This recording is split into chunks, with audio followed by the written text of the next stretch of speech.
You're listening to the Woanderers podcast, episode 2.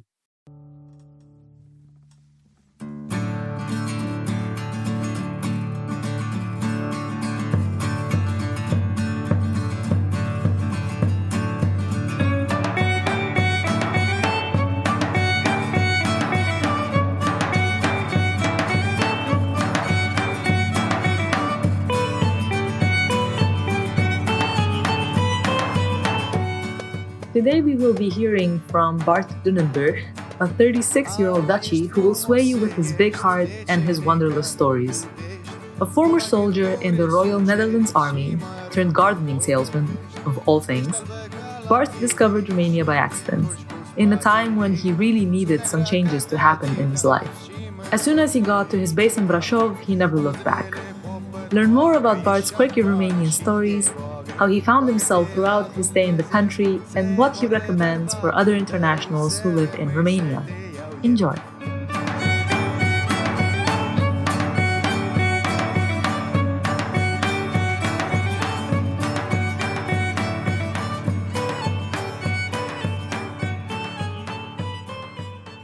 Hello, Bart.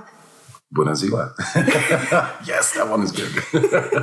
How are you doing? Not bad. Thanks very much. How are you? Good.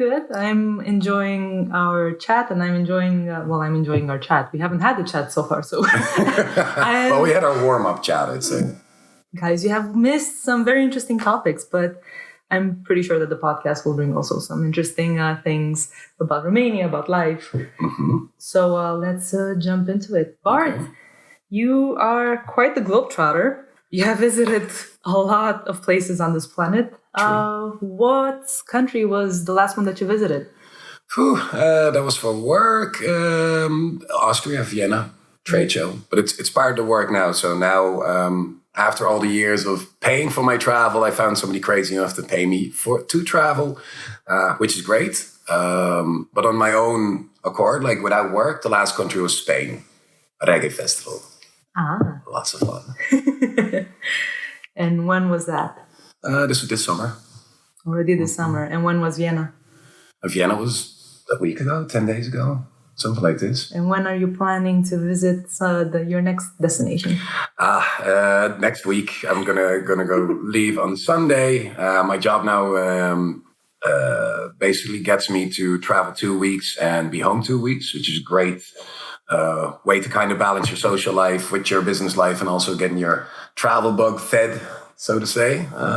Yeah, it's good. I enjoy it. I like it. It's a busy life. A lot of people like to call me vacation guy now because I'm always traveling, but it's not a vacation. But no, it's good. I enjoy it very much. What I used to do for my own, I now get paid for. So it's good. Pretty cool. Mm-hmm. And how many countries would you say you visited so far in this lifetime? Oh, man, you should have said me this before. I could have counted for you. I don't know. I passed 30 because I counted that a while back, but I don't know. What was cool, when I started this job, only one of the 11 countries I work with I ever been to before, which was Romania. But no, so I don't know. I think I usually count the continents. I'd say I've done 3 continents quite well now. So say 35, 40, something like that. Yeah. Pretty admirable. Pretty cool. And you're not stopping there. Oh, no, of course not. Why would I? Once I'm done with this planet, I hope they scouted another planet and I can continue there with my car. You should call Mr. Musk. Ask him for some SpaceX. Yeah, I've been sending him some chocolates every year, so I'm starting to build this relationship a little bit. I'm waiting for his first answer, but hey. So you came in Romania in 2016. You stayed there for quite some months. You lived in Brașov, which is one of the cities in the mountains, one of the top cities in Romania. Mm-hmm. How did that come onto your radar? How did it happen? I like to tell this story because it was luck, basically, or a coincidence, or you want to call it. I was going through some rough time. I lived in Holland for quite some years, tried to start up my own company. I wanted to be self-employed. So I took an interest in climbing, and I wanted to be self-employed climber. Within a couple of months, this backfired because I planned a whole lot of things, but I didn't exercise my body right. So I overexerted the nerves in my arms. Long, stressful story. You get to know how useful your hands are and you really want to use them. It put me in a bad place. I was in a long relationship also, very good connection with this girl, but it wasn't going the right way. We're talking for a while and basically everything came at the same time. This company imploded, ended the relationship, tried to continue afterwards in sales because this is how I kind of trained myself to run this company, but I never wanted to be in sales. So I was very miserable and it kind of got worse. It just like my income was kind of a little bit less, a couple of hundred less than my spendings basically the whole time. So stress built up and I said at some point, I'm not happy here. I need to make a full stop, stop all running costs and try to start over again. So I decided to pack up my stuff and go abroad. Oh my God, it's only the first question. Huh? Oh, you poor thing. So I'll try to be a bit more brief. I didn't really plan to go to Romania. Honestly, Romania was not on my radar. I was looking for either Spain or Portugal, something like this. And I remember on the phone talking about Portugal. And we talked a little bit about income and it was very low. So I go like, listen, I need to save up some money because I got a couple of thousand debt. I can't really save up. She goes, yeah, but life is so cheap here. It's like, yeah, that's nice, but I need to be able to move at some point, you know? So she goes, well, how about Romania? And I kind of laughed at her saying like, sorry, dear, but if I'm going to do this, I come from a cold country. I want to go to the beach somewhere, you know? So basically then it ended in me taking a job in Barcelona. I got the job, so I finished my rent, I sold my car, but I was still pushing these people because they weren't very transparent about what the job was, and I kind of felt it coming already. And I pushed them, and then they said, yes, it is going to be cold calling sales for printers and blah. It's like, listen, dude, I'm miserable already. If you make me do this, you know, like I'm going to jump off of something, I think. So I'm not going to do it. So I stopped it. But of course, like my plan, I had to go somewhere, like no rent, no car anymore. So I started going into my inbox. The nice lady did send me the information about Romania. And I started looking into a little bit cost of living, the income. The balance was very attractive, as she said before. And then I basically said, you know, what the fuck? Excuse me. What the hell, you know? I wanted something else. I'm doing this for the adventure. I have no prejudice towards this country, no negative or positive. I'm just going to go. And honestly, if I don't like it, it's only playing right away, you know? So this is how it happened. It is also in the European Union, so I guess that makes things a bit easier. No? Yeah, I do think so. To be honest, like I didn't really look outside, but I do think it makes things a bit more easier. On the bureaucratic side, for sure, I would say. And since you mentioned, you know, this idea of not having prejudice, because it's interesting. Obviously, people do know what the media is telling about them outside of the country. And for sure, the Netherlands is known to have had its critique over Romania, over the government, over corruption, mainly. Did you have contact with this prejudice before coming to the country? No, it's a funny thing because I do think from all the countries I went to, I think the Romanians seem most worried about what other people think of them because of this negativity. I was lucky enough to dodge this. If you want advice how to do this, don't watch the news. Don't get influenced by that stuff. I don't really get into politics so much, which has its benefits and its downfalls, I know. But no, I didn't have any prejudice. But a lot of people ask me this question. They come up like, what's your opinion about Romanians? And I usually answer like this, saying like, I'm really sorry, but I had none. I don't mean it in a bad way, you know, but I had no bad or because they go like, yeah, you know, people link us to crime, to gypsies. Well, later I learned gypsy, they call themselves Roma. So I understand how this Romanian Roma can be confused, but it's like calling Dutch people Dutch and not from Holland, you know, like people confuse us with German people as well. So I understood why they asked it, but I kind of went in blank. And it might have added to my experience. I don't know. I think even if I had a bad concept of it, I still would have gone because I don't think I'm going to listen too well to other people having an opinion about something I like to form my own. So yeah, so that's basically the answer to this question.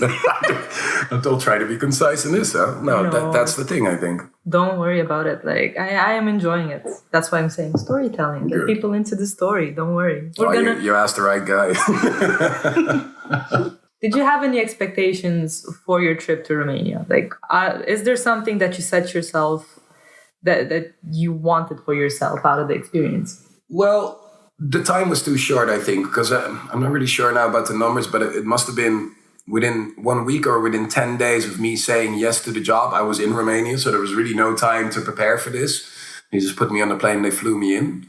I don't know. I think it also comes with the traveling experience in the past. Like you can make an idea or a picture about a country or a continent, but it's going to completely change once you're there, as your travel plans will.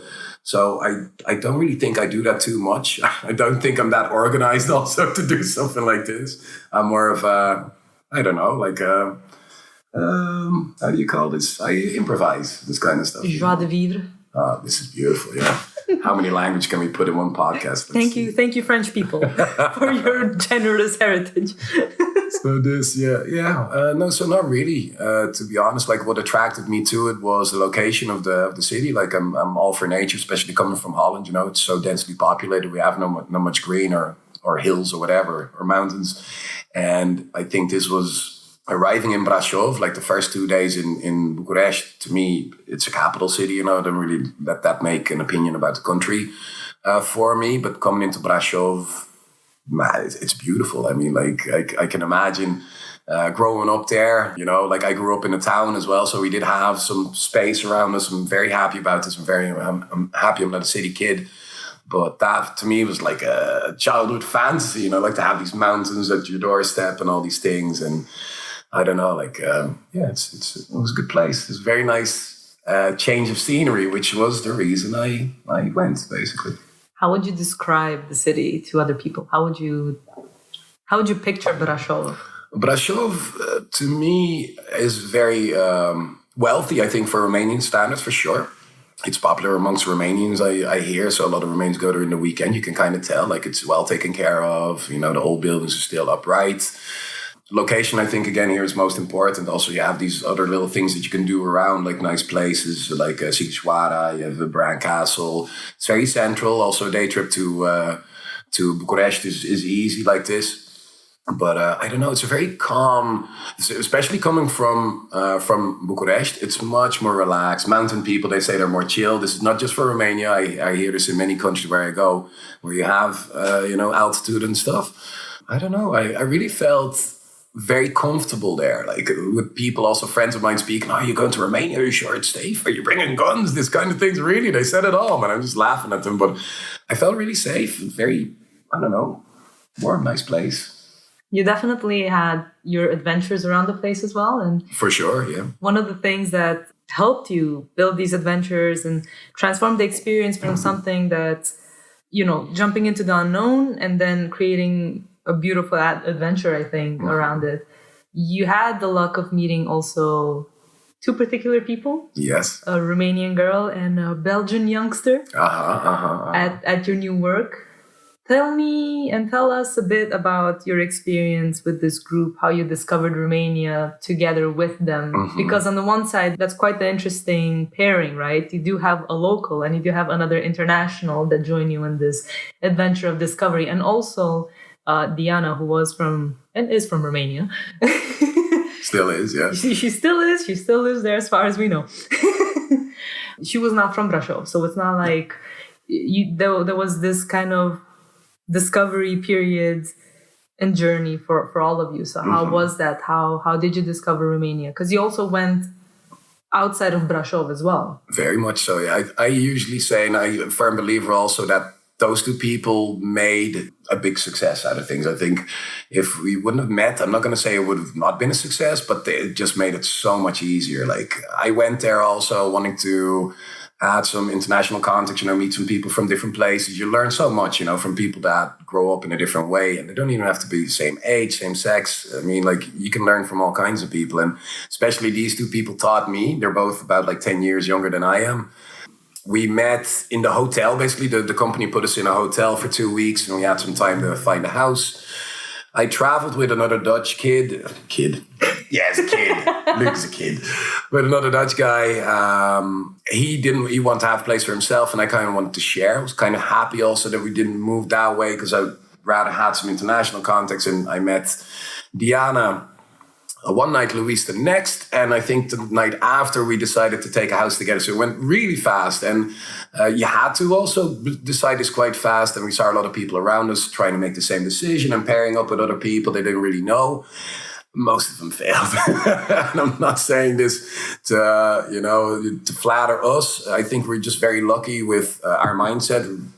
I think people are easy to live with also, because you have to take and give and take a little bit with this. I think for me, it was one of the best things to happen, honestly. Like these people, as you said, Diana was Romanian, very handy in terms of language, because the language, of course, it's a big step from English or from our native Dutch language. So I like to learn these languages, but I need some time. And with somebody in between who can not only translate for you, but also is willing to teach you and take time for this and has enjoyment in this. And also explain cultural phenomenons and what a particular situation means, what particular customs you might find with people and traits. Yeah, very much so, very much so. Like if you come first time to Romania, I think a lot of people have this when they go more towards Eastern European countries. They go like, oh, these people are so cold, they're so closed off. I think after staying there longer, I think it's because of the language. Like all the young people, I was very amazed by their skill in other languages, yours as well. But like there's a lot of people in our team that spoke Dutch. And for us, this is very strange. The team at work. Team at work, sorry. Yeah, the team at work. Of course, we did work in Dutch, so it kind of makes sense that they did. But half of them were Romanian people, other half Dutch and a couple of Belgians. Where was I going with this? Yeah, right. When you first come to this place, it's really hard to connect a little bit, especially with the older people, because they grew up under communism. They didn't grow up with the English influence like we did. So if they speak any other language, usually Russian. But I think because Romanian is a combination language, the way I see it, like Dutch is. Dutch is like this coming together of German and English, and we just toss a couple of French words in to screw everybody up, to make it even more difficult. I think Romanian, it's of course the Latin base of the language, but with a lot of Slavic words, especially things like food and this kind of stuff. I noticed there's a lot of Slavic in there. Because you have a combination language, you're already used to different ways of language. So I was amazed by their skill, and the younger Romanians really can, but the older ones, you cannot expect them to. Like it's like the older generation in Holland, they speak German, they don't speak English because, wartime and this kind of stuff. So with the young ones, connection goes really fast. They're very open people, very easy to chat to, concerned about what people think of them. But, once you show positivity, you get it back so much. And especially, I think also after learning some Romanian, I love these connections I got with these older people in the store, Diana's family who live in Roman, the north of the country. The times I went there, I really felt I was the only tourist around, like there was nobody else. And they went like, people almost coming to me, can I take your picture? This kind of stuff. It was very funny. But by that time I could speak it already a little bit. And then you see also a lot of appreciation from the people and amazement, go like, oh my God, you're taking the effort to learn our language. I go like, yeah, I live in your country, I'll try. So I think this made my experience even better after a longer time, because it broadened the market basically of people to speak to and connect with, like you can learn from the young people, but especially also from the older. So definitely. Mm-hmm. Am I still on point? I forgot the question. Yeah, of course. No. It's fine. Good. Don't worry. Tell us more about your trip in Roman. Yeah. This I think for me was the best example of traditional Romanian culture, because I came to Diana's family. Her parents, they've been living and working in the UK for a while, as I hear a lot of people do.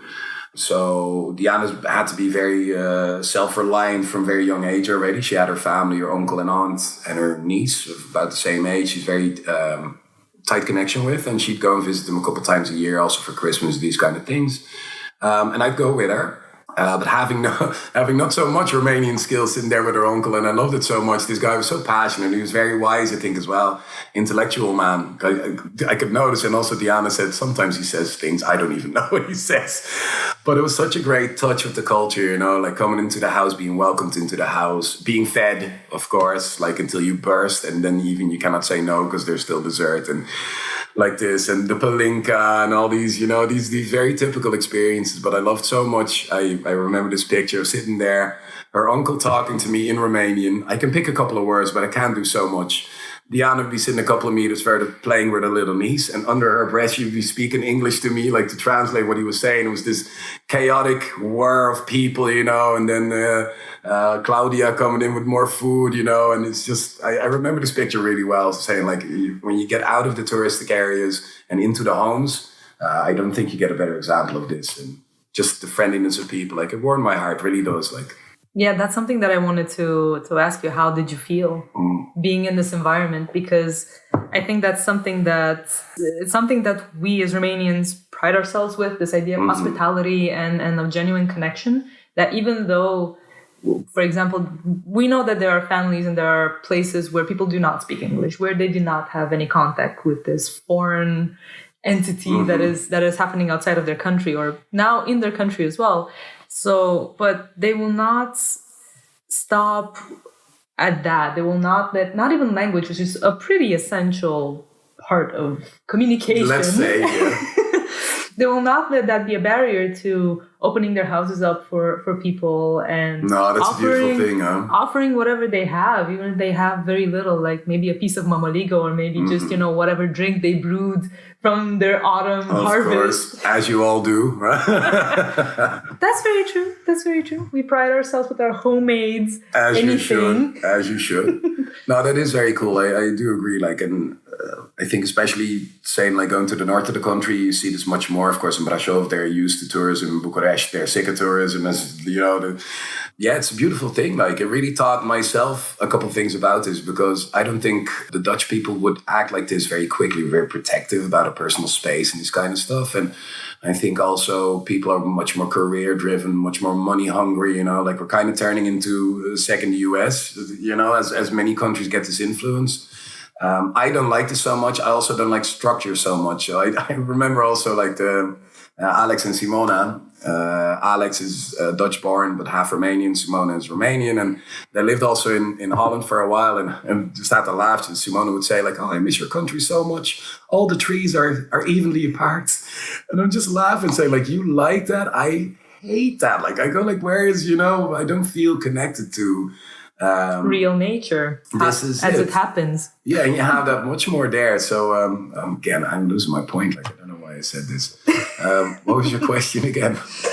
No worry. It's this idea of going back to the roots. Yeah, I'm back. Yeah, I know you're saying like them opening up their houses for the language barrier. I don't think Dutch people do this so much, but it does teach me to be more welcoming like this, to have this a little bit more. Because honestly, I think just the warmth and the feeling, you can't really express that in things or something like this. Just having the honor to be let into this house, into this tight family experience. The energy is there. Like, it was amazing. Like, it was one of the cherished memories for sure. Is it something you expected in your experience to happen? No, I think, but basically just because I didn't think about it. I'd say also, of course, I didn't know that I would go from the start already having a good Romanian friend. Like, because, like living together with 3 people, like you get to know each other very quickly. Also, we worked in the same company together. So we basically did everything together, which in most cases just backfires. It does go bad and we saw this around us, but it didn't stop with us there. Like we'd go out together. We'd go take road trips together. Go to Poiana Brașov, of course, one of the gems. And I keep coming back also, not just for this, but also for this. So we did all these things together and it just worked, and I can't explain why. I think we did get some scraps or get some friction every now and then. We're all people, but I think the mindset was the right way. I think also we were there not for the same reason. For Luis, he was the first time abroad. Like, he never had an abroad experience. A young guy, like 21, I think. I was 31, 32, something like this. Diana, also different reasons, trying to improve her Dutch, work on career possibilities in this. So there were different reasons, but I don't know. We just had the same positive attitude towards it, I think. And then having this friend from Roman, it just added so much to her experience. Like, it also kind of inhibited in the first parts a little bit us learning the language, because we're like, Diana can do this. Diana, could you call the pizza guy, please? This kind of stuff, But at a certain point, like, she was a good teacher too. I really want to mention, like, she really did put me up sometimes, we had two nights in a week where we really did some practice and all these things. And it's necessary also. They say Romanian, you can speak once you know how to pronounce it. The sounds are always the same. And this is true, but you have to learn the sounds first. And if you're not used to this kind of mouth movement, so to say, it's very nice to have somebody who's, also enthusiastic about teaching you and around to help you out when you need. And open. I think that's also pretty important. Mm-hmm. Very much. So you had a pretty good experience overall. That was lovely, yeah. Is there something that in your experience that made you doubt the fact that you were there, or made you feel like maybe this experience is not going that well? Like, were there some low points? I don't really think so. I made a choice to be a temporary thing. And when you do that, it's always a bit easier to, deal with certain things and like, yeah, it's maybe like this now, but it's temporary thing.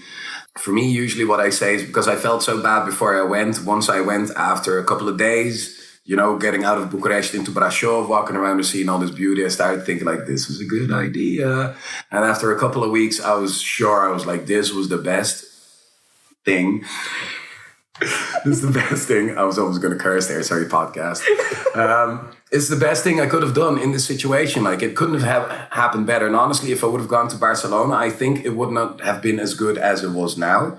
Were there low points?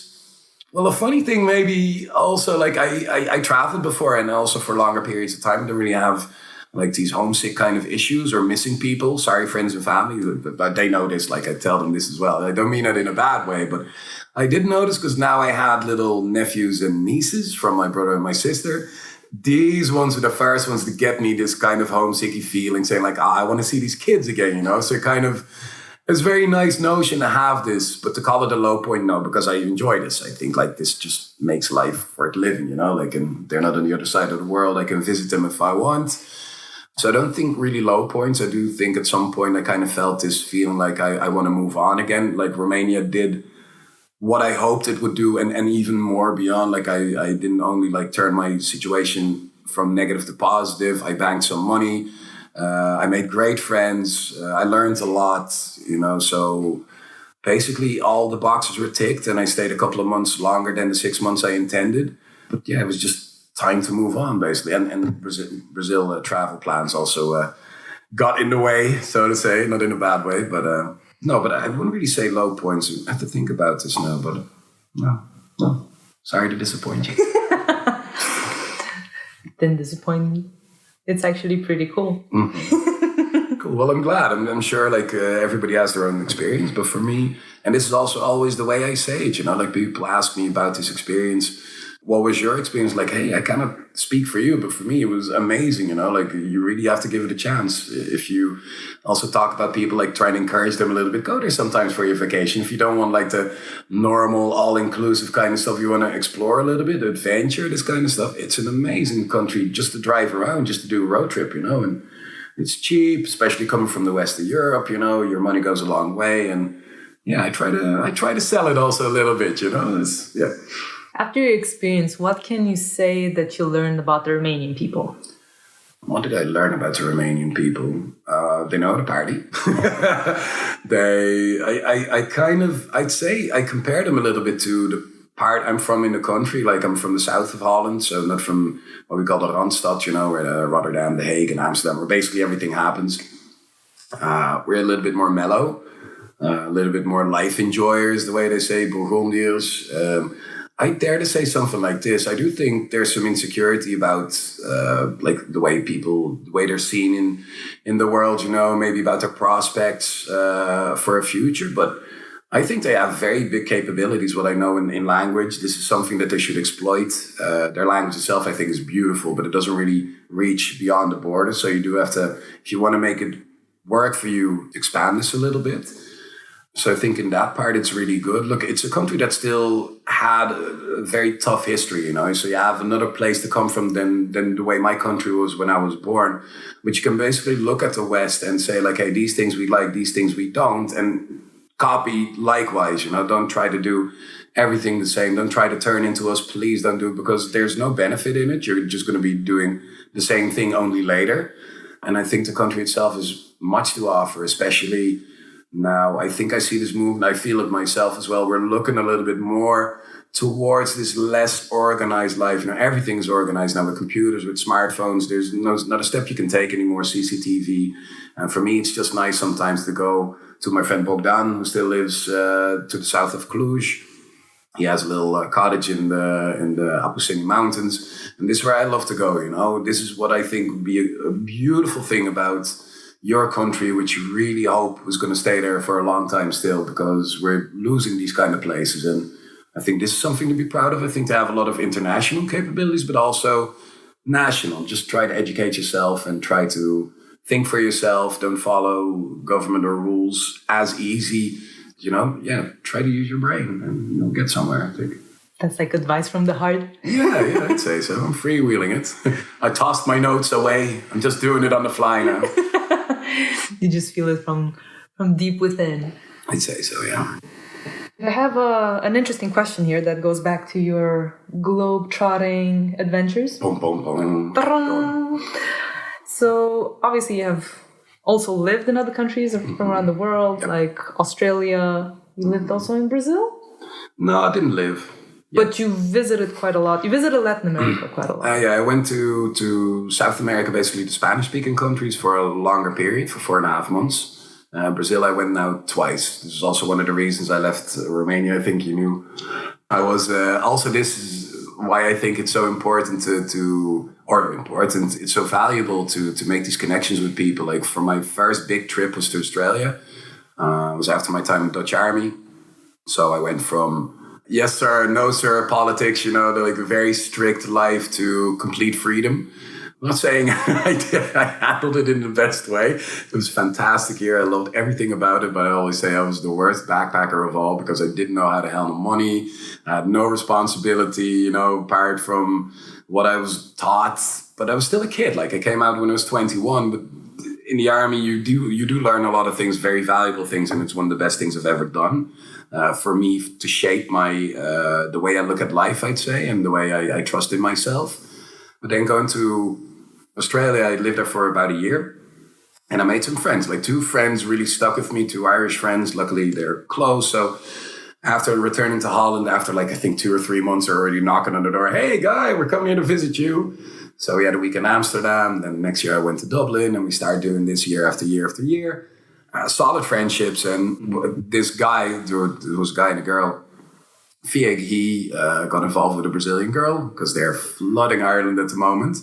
She's a fantastic person, and they decided to get married. And what are you going to choose then? Rainy Ireland or sunny Brazil? So they chose Brazil for their wedding. And of course, I knew this before I went to Romania, and it was a dead set goal. Doesn't matter what happened, I have to get there. So this was also a reason why I knew it was going to be temporary in Romania. Again, I wasn't planning to just go there and stay there. It's not my kind of thing to do.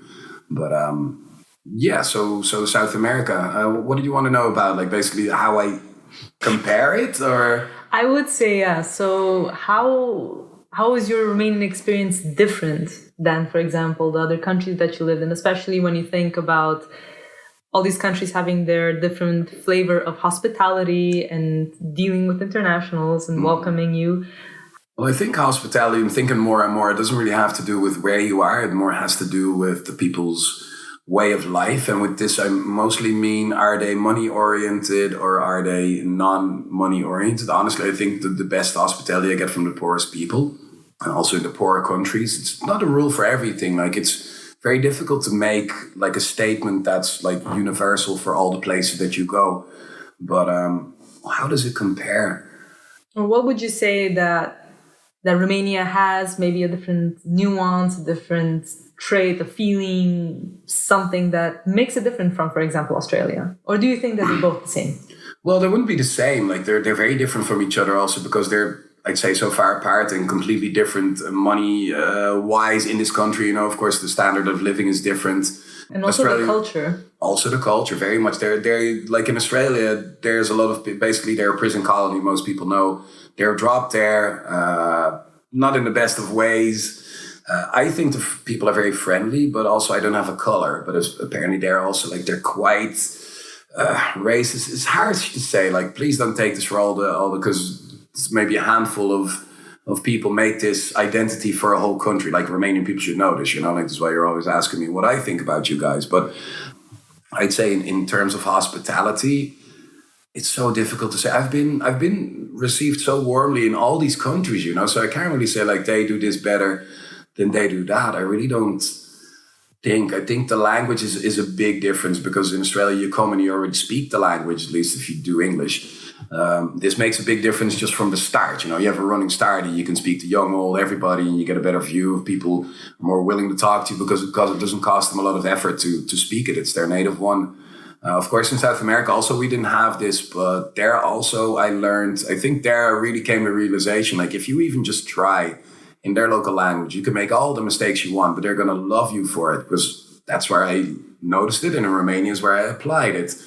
Not just to get on somebody's good side. I do have an interest in this. This is why I remember these things, but they're people, to be honest. I just think the countries give different flavors in terms of climate, in terms of surroundings, Brasov, to me, like being in the forest, to me, this is also something I loved about the army, and I kind of missed, and I kind of got back there again. Just if you live in Brasov, the mountains and the forest are at your doorstep. They're right in the, I just take 5 minutes and I'm in the forest. This to me gave a lot of flavor to it. The foods, they're different, but how would they compare? I'm not going to make like a contest saying like, they're the most hospitable. No, they're 0.5 more hospitable than these other people. They're just lovely, lovely people, So yeah, I don't think to compare in that way. No, I find that difficult to do. Perfect. Mm-hmm. No, it was more about nuance. Because obviously, in terms of culture, you cannot necessarily, or you cannot. You can say that a country is better than another country from, if you take objective parameters, which we are not doing at the moment. We're not comparing GDP per capita. We're not comparing, kindness, which is a very difficult concept to measure in terms of numbers. So, but I think it was interesting to explore this idea of how was it different? It's just about how it was different. Yeah, but I think there's too many factors in play because like Australia, I went alone. Then you connect very quickly. To South America, I went with my girlfriend at the time. Also very different experience, of course. And then to Romania, I have no transport. This was very different for me. I usually always have a car or something to get myself around. But then I have two housemates, of which one is Romanian. So it's such a different way that you go into these experiences. And I try not to compare it, I think, too much, to just not have this prejudice and go in open-minded, because you see so much more and you are willing to accept so much more. You don't go with a prejudice of expecting this and then either be happy or displeased by the fact that it happens. Or maybe it's just me not being organized and just taking things as they come. Like, I don't really know how it'd be different, but they're all very different experiences from each other. Big difference with Romania, it's on the same continent. That's already something. Yeah. Cool. You mentioned the language quite a couple of times. Uh-huh. How big of a role did it have in integrating in the day-to-day life? For example, you mentioned the shops, going to the shops, learning a couple of words. Mm-hmm. How did it influence you in terms of relating to the culture? And also, would you recommend that internationals learn the language? So, for example, go a bit deeper than just some basics and try to get more out of the culture through the language. Well, to me, I'm positive it added a lot to my experience, because you can speak to people you otherwise can't speak to. These people never speak to other people, so they're even more, enthusiastic about this. It's about smiles, man. I mean, an example, for instance, is this woman from the corner shop in the corner of Strada Republici in Brasov, the main street. There's this little shop. We used to joke with Diana. We called this person stand there the face, because she always looked so incredibly angry, incredibly angry. And we're usually laughing about this. She's not very friendly, and at some point we didn't see her anymore, so we kind of assumed that she wouldn't be there because she would fire because she looked angry the whole time. This other woman came in her stead, and I didn't speak any English, but I speak a little bit Romanian, but she can also, of course, hear I'm not from there. Of course, I don't have to explain this when you say where you're from Holland. We always get the same thing, that we go, Holland, Amsterdam, and all these things that are part of it. And this woman did the same thing, and she also been to the country once. Funny thing is, I leave the country 2017, and more than a year later, I walk past with Diana and we see this person again. I said to her, I'm going to go and say hi. And Diana goes, she cannot possibly remember you. And I go Hollanda is the first thing she says. And I don't think this would have happened if I wouldn't have made this effort to just try a little bit. I learned something. If Diana teaches me something and I never use it, it's not going to stick.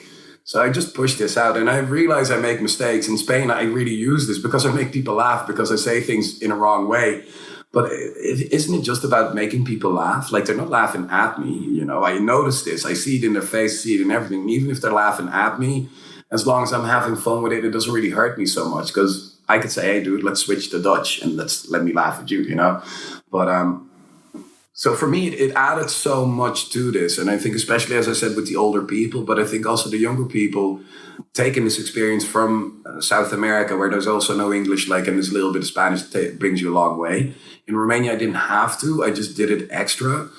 Advice, like, if you really don't care about it so much, don't try, because it's just very difficult and you're not going to remember probably. But I like it. For me, it's a little bit hobby also to learn at least a couple of words, you know, like something to make people laugh, and not the standard, teach me the curse words and this kind of stuff. Diana made a point about not teaching us these things. We got the nice ones, like the ten spanak and this kind of stuff, you know. Like, what is that one?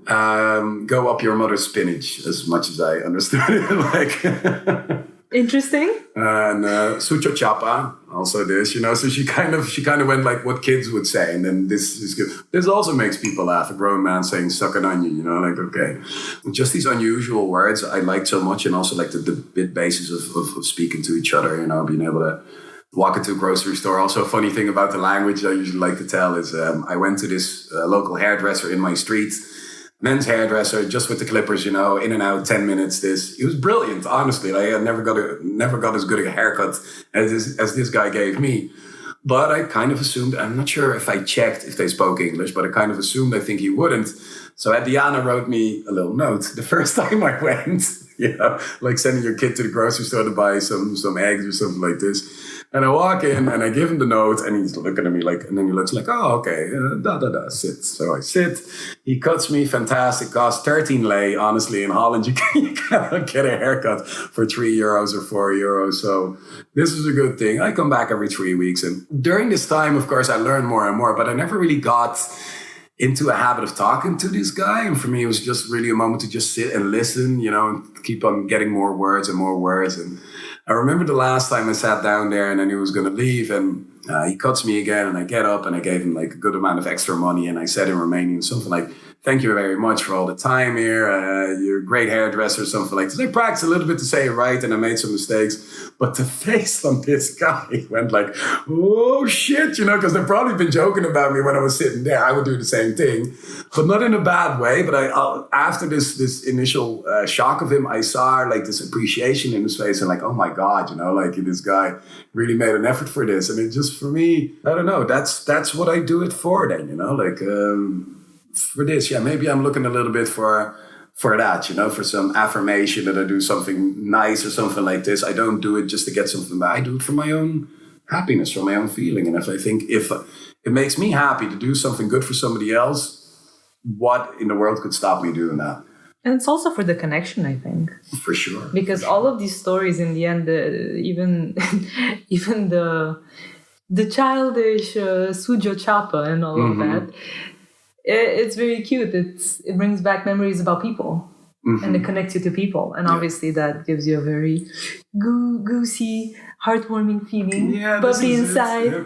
But also like the friendship we kept. I mean, like you and I still see each other. Like we worked there together, of course, for say about 6 months. You left a bit earlier than I. No, I left very early. Much earlier. Yeah, okay. I only stayed like 3 months. Oh, is that right? Yeah. Okay. It was anyway a temporary job for everybody. Yeah, but that's the way of the company, basically. That you kind of move through and find your own path, basically. So it's only that short. See, that's still going. Like I still speak with Diana a lot. Luis also, like he lives in the next country, so we saw each other a couple of times. Bogdan became a very good friend of mine. See him usually. I still come to Romania now. I didn't mention yet that I have my current job, which I dare to qualify as my dream job, because I went to Romania. Honestly, this was part of the interview. They said to me, it kind of started saying like, hey, we looked at your resume and you just came from Romania. It's like, this is correct. Did you like it there? It's like, yeah, sure. Would you go back?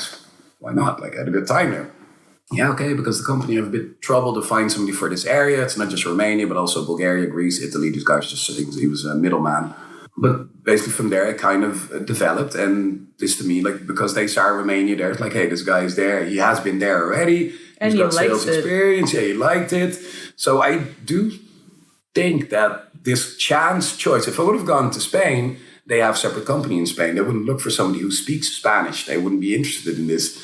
So this chance thing of getting a job offered in Barcelona, taking it and making the decision to go, then learning that it was a bad job, rerouting to Romania kind of gave me now the job, which I didn't even know existed. But like if I'd known before, I would have tried to get it 10 years ago, which I probably wouldn't have, because I think the sales experience, the travel experience, all this adds to me being good at my job right now. But thank you for this, Romania. Mulțumesc tare mult.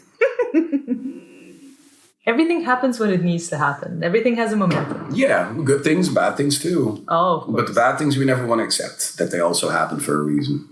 Well, you know, we like our comfy spot. Mm-hmm.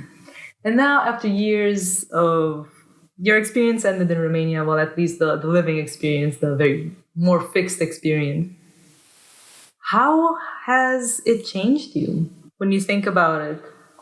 How did you change as a person? I like the question, and I'm sure I have changed. It's just like I don't really keep track of this. I think all your experiences turn you into a person, and we change. Even though people say people don't change, I'm the proof people do. When I tell people about how I was as a kid, this is probably my memory warped also, but I was totally opposite, like completely opposite. I changed because I felt the necessity to change. So I did, and I made change a part of my life. I made it something I'm not scared about. I'm actually look forward to it. I'm kind of addicted maybe now to change. You can call it commitment issues if you want. The doctors are still trying to make up.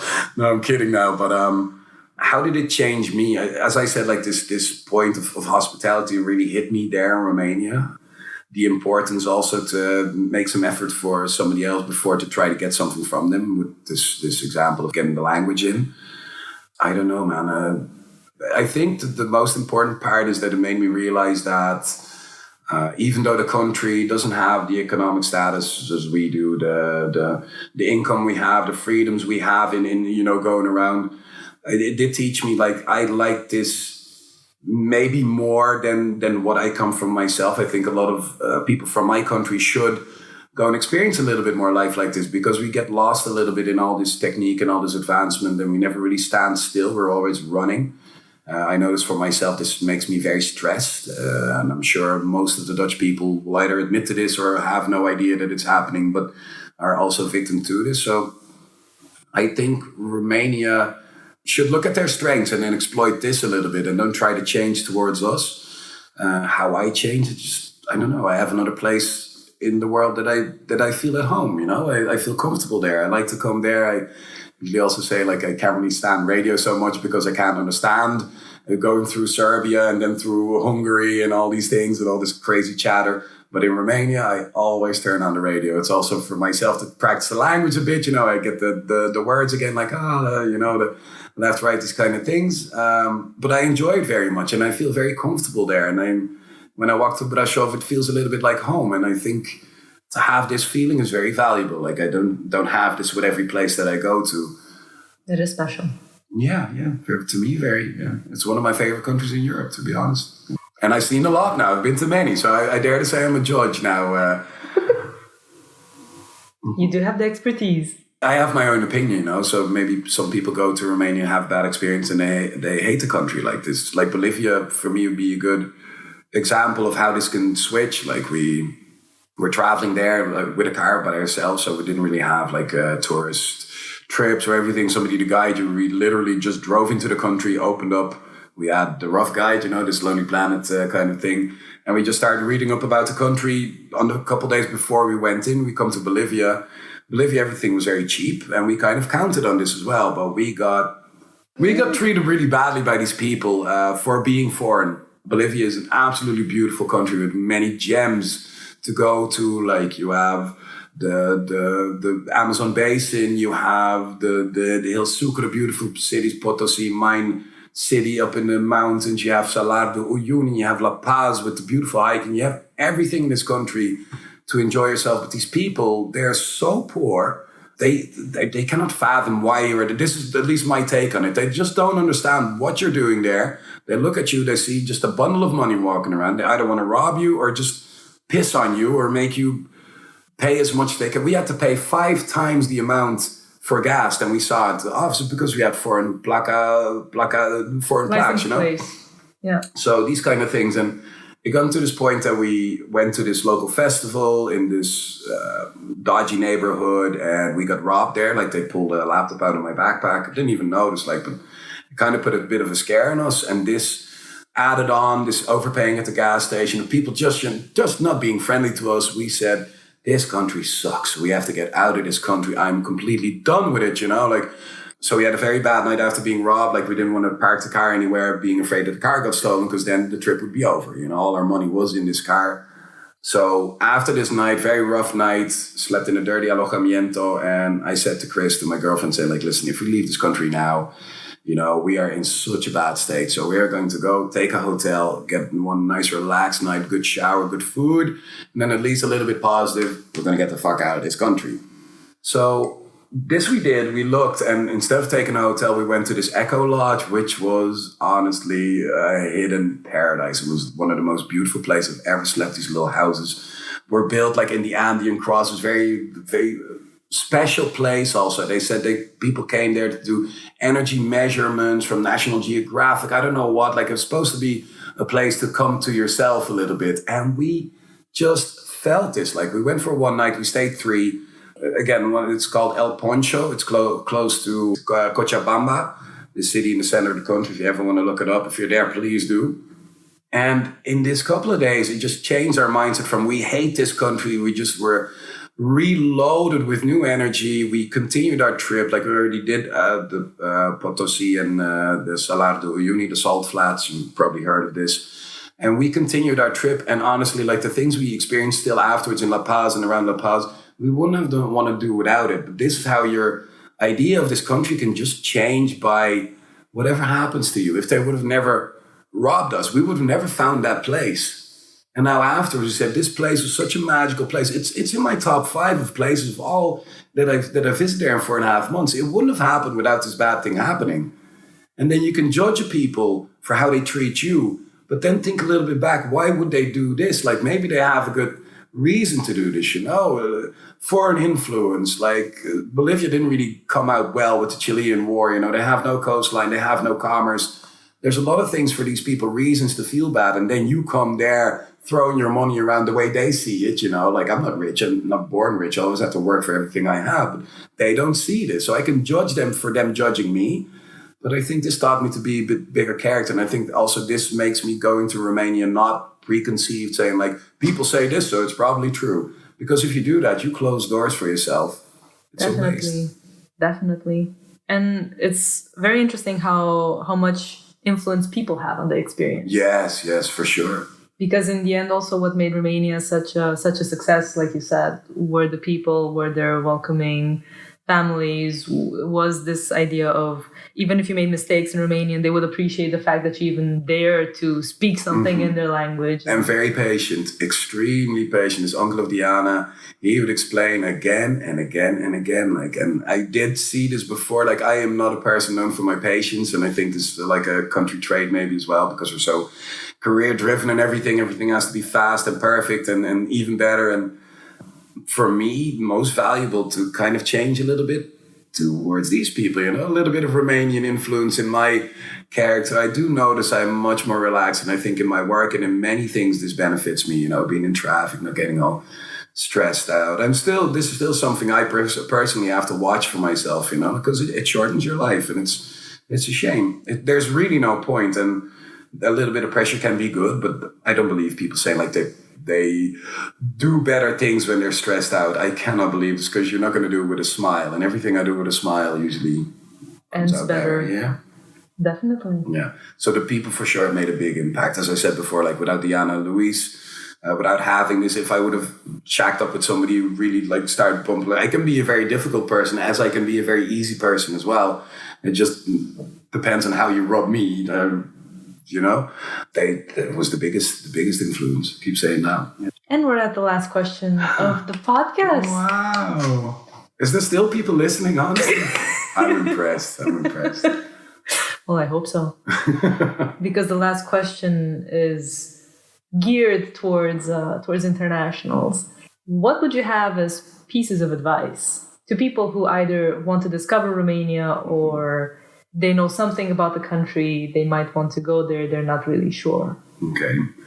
The first piece of advice then would be, I'm really sorry, Bucharest, but don't go to Bucharest. I really like if don't make your opinion about a country by the capital. I say this not just about Romania, about most countries I go to.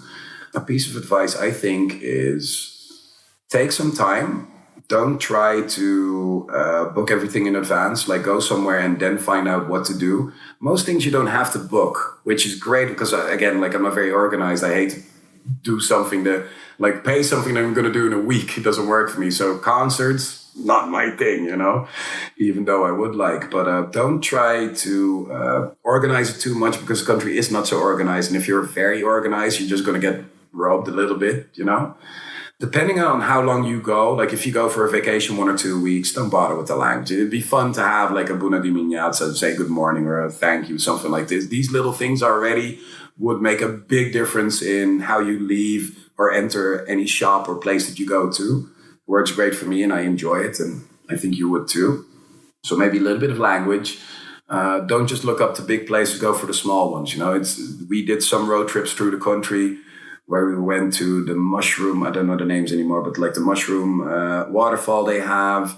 There's this abandoned train. Bigar, I think. Waterfalls, yes. Yeah, this one. It's right in the center. Like you really have to look for it. It's not, don't go there and expect like Niagara Falls or Mont Blanc or this kind of stuff. Romania is not a country of these big tourist drive, and be thankful too, because it would have killed the identity it has. It's about these small things. It's about enjoying nature. It's about driving around, you know, building campsites somewhere. Go to these little artisanal shops where people still make things with the hand, you know. And if you do this, it's very valuable to speak some of the language because if you go out of the cities, they don't do so much. So I don't know, if you have a Romanian friend, get them to take a week off and bring them around. You know, this is what was really great for us to have Diana there at all times. A bit much maybe, but like for so much, you know, she was such great help. Thank you for this, Diana. If you listen to this, you're lovely.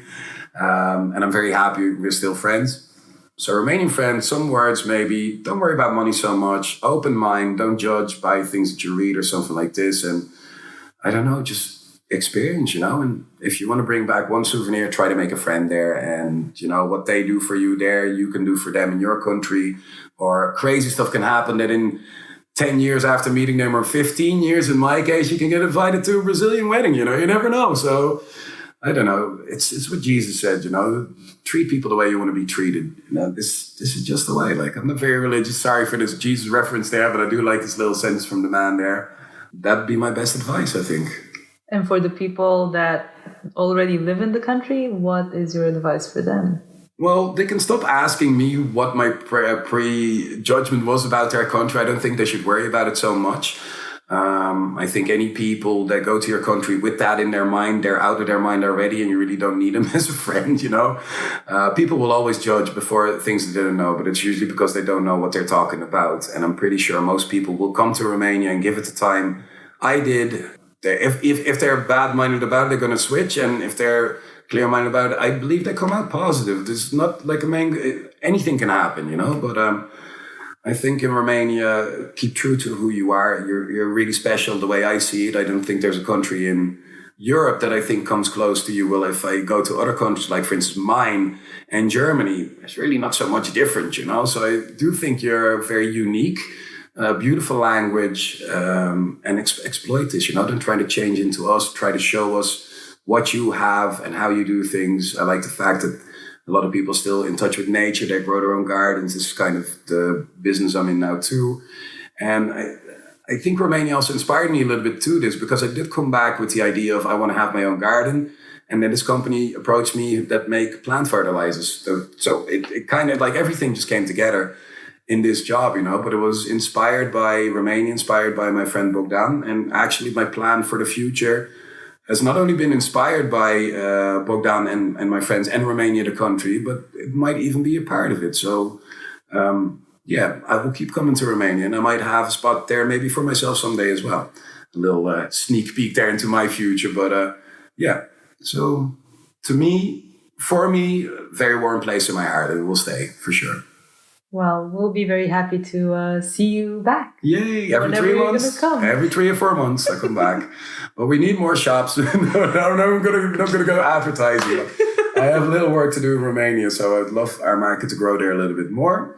But anyway, I keep coming back. I keep visiting my friends, and yeah, I love it. Thank you, Bart. You're very welcome. For being part of this experience. Cu piacere. Yeah. Couple of cherries. Cool.